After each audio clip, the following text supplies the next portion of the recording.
महाराज जी। महाराज जी, आपके द्वारा बताया गया है कि मैं शरीर नहीं हूँ, ये जानती हूँ, परंतु इसकी अनुभूति के लिए क्या प्रयास करना चाहिए? निरंतर नाम जप करो। नाम जप से विवेक प्रकट होता है, विवेक शुद्ध ज्ञान को प्रकाशित करता है। तो जैसे हम जगने पर जान पाते हैं कि स्वप्न का शरीर मिथ्या था, जैसे स्वप्न में हम जल में डूब रहे हैं या हमें कोई मार रहा है, उस समय हम कष्ट पा रहे हैं, लेकिन जब जगे तो ना वो स्वप्न का शरीर था ना वो स्वप्निक कष्ट था, वो सब झूठा नजर आया। ऐसे उमा कहो मैं अनुभव अपना, सत हरि भजन जगत सब सपना। जिस समय हरि भजन में हम निरंतर लगेंगे तो हमें ये ज्ञान हो जाएगा, जैसे स्वप्न के शरीर का महत्व नहीं रहता ऐसे जागृत के शरीर का महत्व नहीं रहता। ये भी असत्य है। जैसे एक बार महाराज ज्ञानी शिरोमणि जनक जी ने देखा कि वो स्वप्न में देखा कि वो बड़े गरीब हो गए और वो भिक्षावृत्ति की भूख लगी, तो थोड़ा दाल चावल मिला तो उन्होंने से खिचड़ी बनाई। वो खिचड़ी अभी पक भी नहीं पाई थी कि दो सांड लड़ते हुए आए और पूरी खिचड़ी फैल गई। उन्होंने कहा अब क्या होगा? इतने में आंख खुली तो देखा राजमहल में। उन्होंने कहा यह सत्य कि वो सत्य।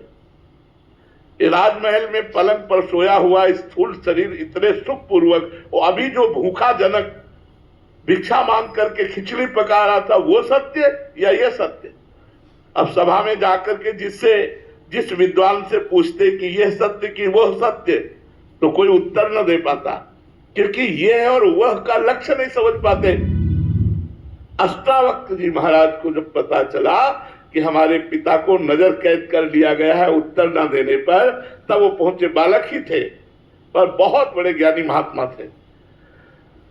जे ही जनक की सभा में पहुंचे तो पूरी सभा देखकर हंस दिया। तो उनका जनक, मैंने तो सुना था तुम्हारी सभा ज्ञानियों की सभा है, लेकिन यहां तो सब अज्ञानी बैठे हुए हैं, क्यों? जनक जी ने कहा ऐसा क्यों आप सभा के लिए? बोले हंसे क्यों? तो सबने कारण बताया कि आप 8 जगह से टेढ़े हैं, अष्टवक्र हैं, चलने में 8 जगह, इसलिए हंसी आ गई। तो बोले चमड़ी को देखना, मांस को देखना, हड्डी को देखना, ये ज्ञानियों का लक्षण नहीं है, यह ज्ञानियों का ही लक्षण है। इसलिए तुम्हारी सभा में कोई भी ज्ञानी नहीं। किसी ने आत्मा को देखा, शरीर को देखकर हंसी उड़ा दी, इसलिए तुम में से कोई ज्ञानी नहीं। बोल जनक तुम्हारा प्रश्न क्या है? उन्होंने कहा यह सत्य कि वह सत्य। उन्होंने कहा ना यह सत्य ना वो सत्य।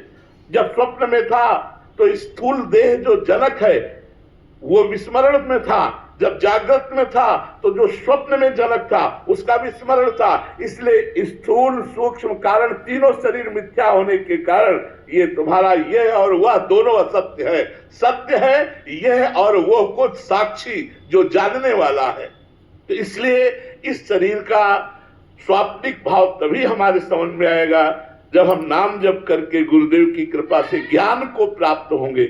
अभी हमने सुनाकर समझ लिया मैं शरीर नहीं हूं, लेकिन ऐसा अनुभव नहीं है। ऐसा अनुभव हो जाएगा तो आप देहातीत अवस्था को प्राप्त हो जाएंगे, आप अवधूत अवस्था को प्राप्त हो जाएंगे।